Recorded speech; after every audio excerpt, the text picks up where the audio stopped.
नमस्कार। आइए आज हम इस वीडियो के माध्यम से एड ग्रेड अभ्यास पुस्तिका विषय विज्ञान कक्षा 7वीं देखिए इस प्रकार से हम एड ग्रेड अभ्यास पुस्तिका विषय विज्ञान की हमें प्रदान की गई है। आप देख सकते हैं इस प्रकार से हमें सभी विषय की अलग अलग एड ग्रेड अभ्यास पुस्तिका प्रदान की गई है। यह न्यू एड ग्रेड अभ्यास पुस्तिका है। देखिए इसमें विषय सूची दी गई है। आप देख सकते हैं पार्ट 1 में पादपों में पोषण और पार्ट 2 में है प्राणियों में पोषण। तो हम देखेंगे पार्ट 2 प्राणियों में पोषण। इस पार्ट के सभी प्रश्नों के आंसर हम आसानी से अपने विज्ञान की पाठ्यपुस्तक से पूर्ण कर सकते हैं। देखिए यदि आप इसी प्रकार से इसके आगे के सभी जो पार्ट हैं इनका आप संपूर्ण हल समझना चाहते हैं तो आप हमारे इस चैनल को सब्सक्राइब अवश्य कर लें। साथ ही बेल आइकन को प्रेस जरूर कर लें ताकि आने वाले नए वीडियो सबसे पहले आप तक पहुँचते रहेंगे। तो आइए देखते हैं पार्ट 2 प्राणियों में पोषण। देखिए इस प्रकार से इसमें पाठ के पूर्व की तैयारी दी गई है। आप देख सकते हैं इस प्रकार से इस सारणी को भी पूरा कर सकते हैं। अपने सहपाठी का नाम प्रोटीन भोजन में शामिल करने के लिए क्या खाया। देखिए यहाँ पर आप इस प्रकार से बता सकते हैं जैसे कि अपने सहपाठियों के नाम लिखेंगे, उसके बाद प्रोटीन भोजन में शामिल करने के लिए क्या खाया, तो आप यहाँ पर इनका नाम लिख देंगे। तो इस प्रकार से आप इस सारणी को पूर्ण कर लेंगे। अब आइए देखते हैं रिक्त स्थानों की पूर्ति कीजिए। देखिए यहाँ जो दिए गए विकल्प हैं इनमें से आपको रिक्त स्थान भरना है, खाली स्थान भरना है। तो देखिए पहला है जटिल खाद्य पदार्थों का सरल खाद्य पदार्थों में विघटन क्या कहलाता है, पाचन कहलाता है। इसके बाद है खाली स्थान कैल्शियम कार्बोनेट के कठोर कवच वाले जंतु का आहार करती है, तो स्टार फिश। आहार को मुख्य गुहा द्वारा अंदर लेने वाली प्रक्रिया क्या कहलाती है, अंतःग्रहण कहलाती है। इसके बाद है स्वाद का पता लगाने के लिए जीभ पर स्वाद कलिकाएँ होती हैं। इसके बाद है अमाशय हाइड्रोक्लोरिक का स्त्रावण करता है। तो इस प्रकार से आप रिक्त स्थानों की पूर्ति कर सकते हैं। इसके बाद है निम्नलिखित विकल्पों में से सही विकल्प चुनिए। लाला ग्रंथि रस स्त्रावित करती है, लाला रस। लाला ग्रंथि रस स्त्रावित करती है तो लाला रस स्त्रावित करती है। इसके बाद है शरीर की सबसे बड़ी ग्रंथि जो पित्त रस का स्त्रावण करती है, यकृत। इसके बाद है क्षुद्रांत की आंतरिक भित्ति पर अंगुलियों की समान संरचनाएं कहलाती हैं, दीर्घ रोम कहलाते हैं। इसके बाद है अगला चौथा, मनुष्य के भोजन में सेल्यूलोज का पाचन नहीं होता है, क्यों? क्योंकि मनुष्य के पाचन तंत्र में सेल्यूलोज के पचाने वाले सूक्ष्मजीव नहीं पाए जाते हैं। इसके बाद देखिए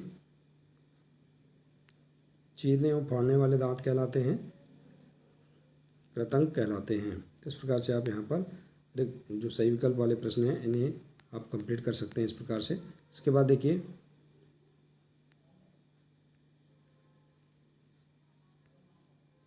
पहला प्रश्न है अति लघुत्तरी प्रश्न में पित्तरस कहाँ एकत्रित रहता है। तो देखिए यहाँ पर इसका आंसर पित्तरस पित्ताशय में एकत्रित रहता है। यहाँ पर देखिए प्रश्नों के आंसर को पूर्ण करने के लिए पृष्ठ क्रमांक या निर्देश दिए गए हैं। इन निर्देशों के आधार पर आप आसानी से सभी प्रश्नों के आंसर पूर्ण कर सकते हैं। दूसरा प्रश्न, सामान्यतः मनुष्य में क्षुद्रांत्र की लंबाई कितनी होती है। तो देखिए क्षुद्रांत्र की लगभग 7.5 मीटर लंबी होती है। मानव पोषण के विभिन्न चरणों को सही क्रम में क्रमबद्ध कीजिए। तो देखिए यहाँ पर इसे सही क्रम में हम इस प्रकार से क्रमबद्ध कर सकते हैं। पहला अंतःग्रहण, दूसरा पाचन, तीसरा अवशोषण, चौथा स्वांगीकरण और पांचवा है निष्कासन। इसके बाद है पित्त कहाँ निर्मित होता है, यह भोजन के किस घटक के पाचन में सहायता करता है। देखिए यह यकृत द्वारा निर्मित होता है और पित्ताशय में एकत्रित होता है।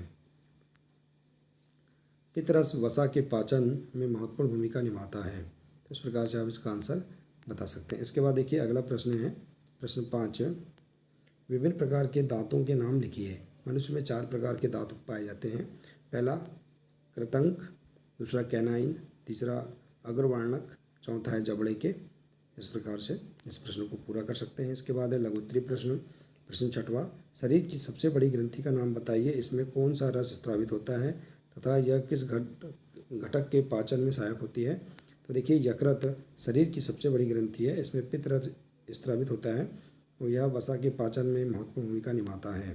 इसके बाद प्रश्न 7वां, उस कार्बोहाइड्रेट का नाम लिखिए जिसका पाचन रूमिनेंट जुगाली करने वाले जानवर द्वारा किया जाता है परंतु मानव द्वारा नहीं, इसका कारण बताइए। तो देखिए सेल्यूलोज कार्बोहाइड्रेट जिसका पाचन रूमिनेंट द्वारा किया जाता है परंतु मानव द्वारा नहीं, क्योंकि मानव की अपेक्षा जानवरों का अमाशय इस प्रकार के भोजन को पचाने में सक्षम होता है।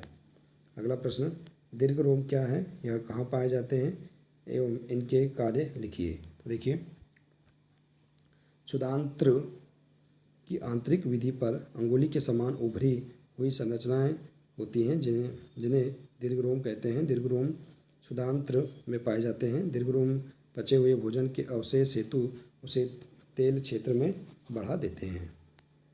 इसके बाद अगला है, घास खाने वाले जंतुओं में पाचन की क्रिया को समझाइए। तो देखिए, गाय भैंस तथा घास खाने वाले शाकाहारी जंतु उस समय भी लगातार जुगाली करते रहते हैं जब वे खा न रहे हों। वास्तव में पहले घास को जल्दी निगलकर अमाशय के एक भाग में भंडारित कर लेते हैं। यह भाग रूमेन प्रथम अमाशय कहलाता है और रूमिनेंट में अमाशय 4 भागों में बटा होता है। रूमेन में भोजन का आंशिक पाचन होता है जिसे जुगाल या कड़ कहते हैं, परंतु बाद में जंतु इसको छोटे पिंडकों के रूप में पुनः मुख में लाता है तथा जिसे वह चबाता रहता है। इसके बाद है दीर्घोत्तरीय प्रश्न। प्रश्न 10वां, मानव पाचन तंत्र का नामांकित चित्र बनाइए एवं उनके मुख्य भागों के नाम लिखिए। तो देखिए, आहारनाल, मुख, गुहा, ग्रसनी, ग्रसिका, अमाशय, छोटी आंत, बड़ी आंत, मलाशय और मलद्वार मानव पाचन तंत्र के मुख्य भाग हैं। इस प्रकार से आप चित्र भी इनका बना सकते हैं और इनके नाम लिख सकते हैं। मानव पाचन तंत्र का यह चित्र आप देख सकते हैं इस प्रकार से। इसके बाद अगला प्रश्न, अमीबा में भोजन एवं पाचन को सचित्र समझाइए। तो देखिए, अमीबा में अंतःकोशिकी पाचन होता है। भोजन का पाचन खाद्य रिक्तिका में होता है। भोजन पचाने के लिए ट्रिप्सिन, पेटिसन, एमाइलेज एंजाइम पाए जाते हैं। बाद में पचा हुआ भोजन शरीर के अंदर जीव द्रव्य यानी प्रोटोप्लाज्म में बदल जाता है। देखिए, तो इस प्रकार से आप इसका चित्र भी बना सकते हैं।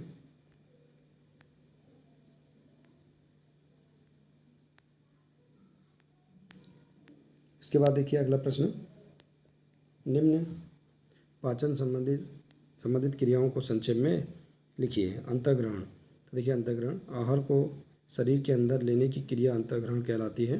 इसके बाद है स्वांगीकरण।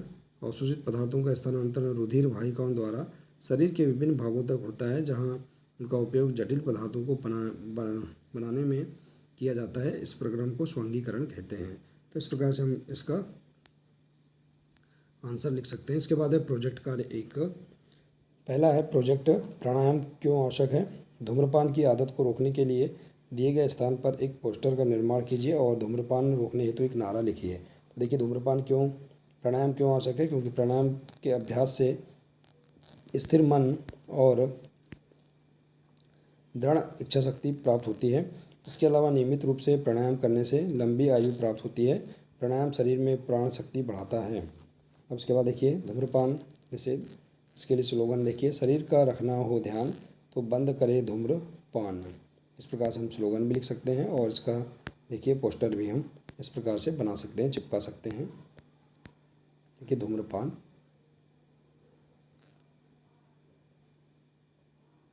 पर निषेध। इसके बाद देखिए प्रोजेक्ट 2। प्रश्न दूसरा है, जीवन रक्षक घोल कैसे बनाया जाता है तथा उसके उपयोग लिखिए। तो देखिए, जीवन रक्षक घोल ORS बनाने की विधि। 1 गिलास पानी में 1 चम्मच चीनी और 1 चुटकी नमक मिलाकर जीवन रक्षक घोल बनाया जाता है या ORS का घोल बनाया जाता है।